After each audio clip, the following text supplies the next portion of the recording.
ایک زمانہ تھا جب ایک چھوٹے سے شہر میں ایک حسین جوڑا رہتا تھا۔ یہ جوڑا دوسرے لوگوں کی نظر میں ایک مثالی جوڑا تھا، لیکن حقیقت میں ان کے درمیان ایک پوشیدہ راز چھپا ہوا تھا۔ خالد اور سارہ کی شادی ہوئی تھی اور دونوں ایک دوسرے سے محبت کرتے تھے، مگر خالد کا دل ایک ایسی چیز سے بوجھل تھا جس کی وجہ سے اس کی محبت میں شک کا سایہ ہمیشہ قائم رہتا تھا۔ خالد ایک خوبصورت، خوبرو اور باعزت آدمی تھا، لیکن اس کی زندگی میں ایک خفیہ مسئلہ تھا جسے وہ کسی سے نہیں کہہ سکتا تھا۔ وہ اپنے آپ کو بہت خود مختار سمجھتا تھا اور سارا دن کام میں مشغول رہتا تھا۔ اس کی زندگی میں سارا ہی تھی جو اس کی بیوی اور اس کے دل کی دنیا تھی۔ سارا ایک خوبصورت اور نرم دل خاتون تھی جس کے چہرے پر ہمیشہ مسکراہٹ اور دل میں محبت کا سمندر تھا۔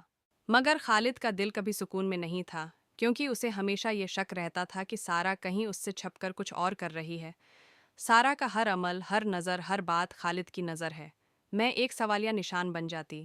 وہ اپنی محبت کے باوجود سارا پر شبہات کی نظر سے دیکھتا۔ وہ سوچتا، کیا سارا مجھے دھوکہ دے رہی ہے؟ کیا وہ میری محبت کے قابل ہے؟ اس کے دل میں یہ سوالات مسلسل گھومتے رہتے، اور ان سوالات کی بنیاد پر وہ اپنی بیوی پر شک کرتا۔ حالانکہ سارا ہمیشہ اس کی محبت میں مخلص رہی، سارا کو خالد کے شک کا بالکل اندازہ نہیں تھا۔ وہ اپنے شوہر کی محبت کو دل سے چاہتی تھی اور ہمیشہ اس کی خوشی کی دعا کرتی رہتی، لیکن خالد کی طرف سے شبہات کا سلسلہ اس کی زندگی میں ٹوٹنے کی سی کیفیت پیدا کرتا تھا۔ سارا کی ہر حرکت پر خالد کی نظر ہوتی اور ہر بات پر وہ اس کا تجزیہ کرتا تھا۔ ایک دن سارا جب اپنے دوست نازیہ کے ساتھ باہر جا رہی تھی، خالد نے اس پر شدید شک کیا۔ اس نے سارا کے جانے کے بعد اس کے موبائل فون کی تلاشی لینے کا فیصلہ کیا۔ یہ کیا کر رہا ہوں؟ خالد نے خود سے کہا۔ میرے دل میں اتنے شک ہیں کہ میں خود کو بھی نہیں سمجھ سکتا۔ کیوں ہے؟ سارا تو ہمیشہ سے میری محبت کا اظہار کرتی ہے، پھر یہ کیوں ہو رہا ہے؟ لیکن پھر بھی اس نے سارا کا موبائل فون اٹھایا اور اس میں پیغامات اور کالز کو چیک کرنا شروع کیا۔ اس دوران اس کا دل بے چین ہو رہا تھا اور وہ خود کو اس کام میں غرق محسوس کر رہا تھا۔ آخر کار اس نے سارا کے فون میں نازیہ کا ایک پیغام دیکھا جو کچھ یوں تھا: آج شام کو تمہارے ساتھ چل کر ہمیں شاپنگ کرنی ہے، لیکن خالد کو کچھ نہ بتانا، وہ شک کرتا ہے۔ خالد کا دل تیز دھڑکنے لگا۔ یہ پیغام پڑھتے ہوئے اس کا شک مزید گہرا ہو گیا۔ یہ کیا ہو رہا ہے؟ سارا نے مجھے دھوکہ دینے کی کوشش کی۔ خالد کے دماغ میں یہ سوالات گونجنے لگے۔ اس نے فوراً سارا کو کال کی اور غصے میں کہا، کہاں ہو تم؟ کس کے ساتھ ہو؟ سارا نے پریشان ہو کر جواب دیا، خالد، میں تو بس نازیہ کے ساتھ شاپنگ پر جا رہی ہوں، تمہیں کیا ہو گیا ہے؟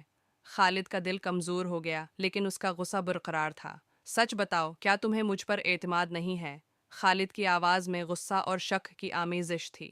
سارا نے گہری سانس لی اور کہا، خالد، تمہارے اندر یہ شک کیوں ہے؟ تمہاری محبت کے بارے میں مجھے کبھی شک نہیں ہوا، پھر تمہیں مجھ پر یہ شک کیوں ہے؟ خالد کا دل بوجھل ہو گیا، لیکن اس نے خود کو سنبھالتے ہوئے کہا، میں ہوں، تم پر شک نہیں کرتا، لیکن تمہاری ہر حرکت پر میری نظر رہتی ہے۔ تمہیں میرے دل کا حال نہیں سمجھ آ رہا۔ سارا کا دل ٹوٹا، لیکن اس نے اپنے شوہر کو سمجھانے کی کوشش کی۔ خالد، مجھے تمہاری محبت پر پورا بھروسہ ہے اور میں تمہاری تکلیف سمجھتی ہوں، لیکن شک کرنا تمہارے دل میں بدگمانی پیدا کرتا ہے۔ میں تمہیں کبھی دھوکہ نہیں دوں گی۔ خالد نے ایک لمحے کے لیے سوچا اور پھر کہا، سارا، مجھے تم پر اعتماد ہے، لیکن میرے دل میں یہ خوف اور شک ہمیشہ سے رہا ہے۔ سارا نے خالد کے سامنے آ کر کہا، اگر تم مجھے سچ میں محبت کرتے ہو تو مجھے شک کرنے کی بجائے میری باتوں پر یقین کرو۔ محبت کا مطلب ایک دوسرے پر پورا بھروسہ کرنا ہوتا ہے، نہ کہ ہمیشہ شبہات کا شکار ہونا۔ خالد کی آنکھوں میں پانی تھا اور اس نے اپنے آپ کو برا محسوس کیا۔ میں تمہیں کبھی تکلیف نہیں دینا چاہتا، سارا، مجھے اپنی غلطیوں کا احساس ہو رہا ہے۔ سارا نے خالد کو گلے لگایا اور کہا، ہم دونوں ایک دوسرے کے لیے ہیں اور ہمیں ایک دوسرے پر اعتماد کرنا سیکھنا ہوگا۔ شک اور بدگمانی سے صرف دوری پیدا ہوتی ہے اور ہماری محبت میں دوری نہیں آنی چاہیے۔ خالد کی آنکھوں میں شرمندگی تھی، لیکن اس نے سچ میں سارا سے معافی مانگی۔ اس دن کے بعد خالد نے اپنے اندر کی کمزوریوں کو پہچانا اور سارا پر شک کرنا چھوڑ دیا۔ وہ جان گیا کہ محبت میں شک کی کوئی جگہ نہیں ہوتی، اور اگر دونوں میں اعتماد ہو تو زندگی میں کسی بھی مسئلے کا حل نکالا جا سکتا ہے۔ خالد اور سارہ نے اپنے رشتہ میں نئے سرے سے محبت اور اعتماد کی بنیاد رکھی۔ سارہ نے ہمیشہ خالد کی محبت میں وفاداری کا مظاہرہ کیا اور خالد نے اپنے دل میں پیدا ہونے والے شک کو ختم کر دیا۔ دونوں نے ایک دوسرے کی محبت میں سکون پایا اور زندگی کی مشکلات کا سامنا ایک دوسرے کے ساتھ کیا۔